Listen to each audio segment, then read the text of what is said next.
Pacte, pacte. Pacte. Pacte, pacte. Pacte. Pacte. Pacte. Pacte, pacte, pacte, Pacte. pacte, pacte, ne pacte. Pacte. Pacte.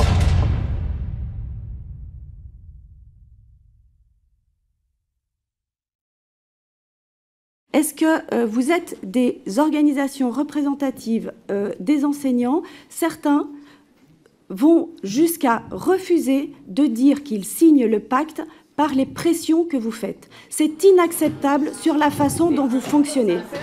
Donc, les établissements indiquent des enseignants qui ne refusent de dire ce que vous faites, absolument.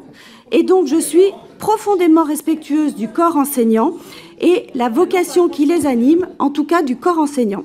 Moi, j'aimerais dire que sur le pacte, par exemple, j'ai un papa qui est psychologue scolaire et qui aurait aimé, en son temps, signer pour pouvoir travailler plus et gagner plus pour améliorer le pouvoir d'achat. Donc, en tout cas, ce pacte, il apporte évidemment une vraie amélioration, il répond aux besoins. Je finirai par une question des échos qui me sont revenus. Est-il vrai que des pressions sont faites par les chefs d'établissement ou par les rectorats pour la signature du pacte, notamment pour pouvoir organiser des sorties scolaires, pour pouvoir faire des devoirs, participer au dispositif devoirs faits contre les HSE qui sont encore disponibles, mais à qui on dit que ce n'est pas le cas. Voilà, en tout cas, merci. Merci, monsieur le député. Maintenant, vous avez la parole. Sur la question des rémunérations, j'y suis revenue. Sur la question du pacte, est-ce qu'on a aujourd'hui des éléments de comparaison alors entre lycée général technologique, collège, lycée professionnel? C'est encore assez confus. Ce qu'on sait, c'est que en lycée général et technologique, ça prend vraiment très peu parce que de toute façon, la mesure phare qui est le remplacement de courte durée, il ne s'adapte absolument pas aux emplois du temps de la réforme du lycée et que de toute façon, de manière générale, que ce soit en collège, en lycée général et technologique ou en lycée professionnel, le pacte ne passe pas pour ce qu'il est, c'est-à-dire une surcharge de travail. Et par rapport à ce que je disais sur la crédibilité de la parole politique, c'est en fait, les collègues vivent ça comme on fait reposer sur vous, professeurs qui êtes en place, la responsabilité d'assurer des choses que l'institution n'est pas en mesure d'assurer. C'est-à-dire que l'institution n'est pas en mesure d'assurer les remplacements, et on nous dit c'est vous qui êtes déjà là et qui allez le faire.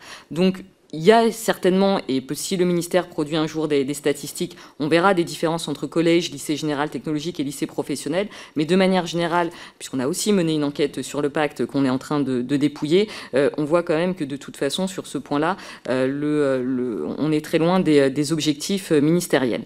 Le pacte, notamment pour procéder au RCD, mais pas seulement, détruit des fonctionnements antérieurs. Les remplacements de courte durée était déjà un procédé qui existait avant sur la base du volontariat des enseignants.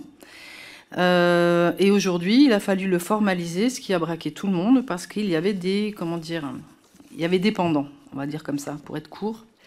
Il me reste 1 minute. On interpelle aussi sur un risque considérable, celui de voir basculer les moyens d'enseignement, donc la DHG, en pacte. C'est déjà le cas pour mettre en place l'heure de français maths en 6e ou le dédoublement français maths en seconde pro ou les options du lycée professionnel. Concernant différentes questions qui ont été posées, le pacte. Le pacte ne fonctionne pas puisqu'il a été annoncé et refusé par l'ensemble des syndicats parce que ce n'était pas cohérent avec une façon de travailler en établissement. Il ne fonctionne pas parce qu'il y avait des choses qui étaient subordonnées à d'autres ou qui ont été entendues comme telles. Vous posez la question de savoir s'il y avait des pressions de la part des chefs d'établissement ou des recteurs sur des enseignants. On ne va pas parler de pression. Chacun fait son travail à son niveau. Le recteur a des missions, le chef d'établissement a des missions. Chacun essaye de faire passer les choses comme il peut. Et il peut arriver qu'un chef d'établissement vienne négocier avec des enseignants pour qu'une partie du pacte puisse être effectuée. Et il n'y a pas que les remplacements de courte durée. J'en ai parlé tout à l'heure. Les remplacements de courte durée s'effectuaient très bien avant qu'on mette en place ce pacte. Et il n'y avait pas besoin de contraindre les gens à ce point. Donc, à Force ouvrière, n'oublions pas que cette rentrée se fait avec les enseignants qui vont devoir travailler 2 ans de plus suite à la réforme des retraites, dont nous demandons l'abrogation, qui a été passée en force par le gouvernement. Le gouvernement prétend régler le problème des cours non assurés par des remplacements de courte durée, Alors déjà, tâchons de remplacer les remplacements de longue durée, puisqu'il n'est pas rare d'avoir des absences très longues qui ne sont pas remplacées faute de poste. Ces remplacements de courte durée sont tant chronophages qu'inutiles et inapplicables, puisque ce ne serait même pas la même matière qui serait sollicitée. Il remet même à l'ordre du jour ce que proposait le ministre Blanquer, à savoir la surveillance des élèves par des AED devant des vidéos de cours. Alors là, outre que c'est totalement inapplicable, c'est parfaitement honteux. Il prévoit, contre le statut, d'envoyer les professeurs d'école au collège. Donc FO n'accepte pas, demande le retrait du pacte, qui d'ailleurs est massivement rejeté par les personnels. Le pacte, qui est directement connecté à cette logique, qui met en place un contrat individuel avec des missions qui s'attaquent au statut. Par exemple, prenons l'exemple de la modification des statuts qui permet maintenant d'envoyer les PE, les professeurs des écoles au collège, que ce soit aussi la mise en place des réformes, donc encore une fois avec les référents pour mettre en place les projets locaux, contre les postes avec les remplacements courte durée par exemple, ou les postes spécialisés. Donc oui, on assiste à un passage en force, même si au ministère, parfois souvent les propos sont plus polis que ce qu'on a pu entendre. 3 constats concernant l'adhésion au pacte, puisque cela faisait partie d'une de vos questions. Déjà, l'obligation de passer par le pacte déstabilise le fonctionnement de certains établissements. Les choses qui fonctionnaient ne se feront plus par rapport au projet. Des collègues qui prennent conscience de tout ce qu'ils faisaient bénévolement jusque-là et qui est nécessaire à leurs élèves, pourquoi ne seraient-ils pas payés alors que par ailleurs, il y a de l'argent pour de nouvelles missions? Résultat, beaucoup renoncent. Dans certains établissements, les discussions autour du pacte génèrent ou ravivent des tensions, sources de mal-être au travail. Et quant aux remontées statistiques, il nous semble que c'est au ministère de les faire. Sur les freins à la signature du pacte, alors j'ai hésité là en prenant mes notes, je me suis dit je vais repartir sur le désarroi qu'on a à voir tout ce qu'on fait qui va payer, mais bon tout ça on l'a déjà dit. On le résume, des missions supplémentaires. Enfin, qu'est-ce qui freine les collègues? Une des collègues ici présente a déjà dit à combien l'ADEP estime le nombre d'heures de travail par semaine. Enfin, à un moment, accumuler des missions supplémentaires, c'est juste plus possible. Voilà. Donc, quel est le principal frein? Le pacte, ce sont des missions supplémentaires. Et le pacte tant vanté, ce n'est pas une revalorisation, c'est un alourdissement de la charge de travail pour des personnels qui, selon l'ADEP, le service statistique du ministère, travaillent déjà en moyenne 43 heures semaine. Sur les effets concrets du pacte, on assiste à une dégradation des emplois du temps et il va y avoir aussi une aggravation des inégalités femmes-hommes. Sur les pressions sur la signature du pacte, les pressions par les chefs d'établissement, oui, on a des remontées de situation, des pressions plus ou moins directes, plus ou moins formelles, des pressions via des emplois du temps dégradés, donc à presque augmenter l'éparpillement des heures dans un emploi du temps. Est-ce que ce n'est pas un moyen aussi de pousser un collègue à signer?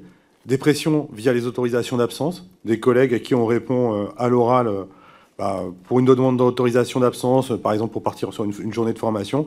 Trouvez-vous des collègues pour assurer votre remplacement de courte durée? Donc des pressions, on en voit déjà remonter depuis la rentrée. Un point sur le pacte qui a été perçu comme quelque chose de choquant au vu de la situation dans laquelle nous sommes. Nous serions dans une situation où le métier d'enseignant attirerait, tout le monde se battrait pour passer les concours. Il pourrait peut-être y avoir des discussions sur « on vous donne des missions supplémentaires contre rémunération ». Nous sommes dans un métier en grave crise.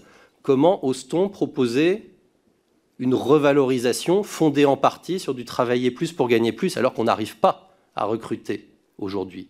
C'est véritablement quelque chose de fou et le SNALC demande que les enveloppes budgétaires du pacte soient reversées sur une part inconditionnelle de rattrapage salarial. Sur les pressions sur le pacte, on en a, très clairement. Je ne peux pas vous les quantifier. Je peux vous dire qu'effectivement, il y a eu des pressions sur des voyages et les sorties scolaires.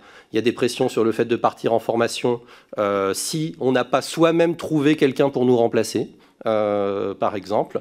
On a des pressions sur le fait de prendre le pacte en 6e avec la mission devoir fait pour pouvoir être professeur principal de 6e. Mais en fait, il n'y a pas un pacte. On est en train d'avoir un pacte par école ou par établissement. Et ce qui est marqué dans les textes réglementaires, parfois, n'est même pas respecté au niveau de tel ou tel établissement. Et alors, ce qui est marqué dans la note de service est respecté même pas la moitié du temps. Donc, ça va être très compliqué de faire un bilan de ce pacte parce qu'on ne sait même pas de quoi il est constitué dans tel collège, dans tel lycée, dans telle école. Il faut également cesser d'augmenter sans cesse le temps de travail des personnels, qui est déjà très important. Le pacte et le remplacement de courte durée, on peut voir dès la rentrée que c'est plutôt un échec, puisque les personnels n'ont pas signé le pacte, ils y sont même plutôt allergiques. Mais en tout cas, ces mesures de pacte et de RCD, comme les annonces sur la formation continue hors temps de service, sont une vraie insulte aux conditions de travail des personnels, qui ne peuvent pas assurer, en plus de leur mission d'enseignement, qui sont déjà dans des conditions difficiles en raison du trop grand nombre d'élèves par classe, comme on l'a dit tout à l'heure, compliquées. Est-ce qu'il y a des pressions pour signer le pacte? Oui. On a énormément de retours de collègues, en particulier des collègues non titulaires, qui ont peur pour l'avis de leur... Vous savez que les chefs d'établissement mettent un avis favorable ou défavorable sur le renouvellement. Donc il y a une vraie crainte pour ces personnels. Il y a le problème avec le pacte aussi, ça a été que... il a commencé à être proposé au personnel dans les établissements alors que les concertations avec les organisations syndicales n'étaient pas terminées. Donc on avait encore des réunions au ministère où on discutait de la note de service, on essayait de la rendre la moins pire possible, et puis en même temps, dans les établissements, les chefs d'établissement commençaient à dire « vous inquiétez pas, vous pourrez signer le pacte, même sans faire de remplacement de courte durée ». Voilà. Donc ça, c'est quand même un principal problème. Et quand on se retrouve à avoir ce genre de méthode pour faire accepter un dispositif au personnel, c'est qu'il y a un problème dans le dispositif, à notre avis.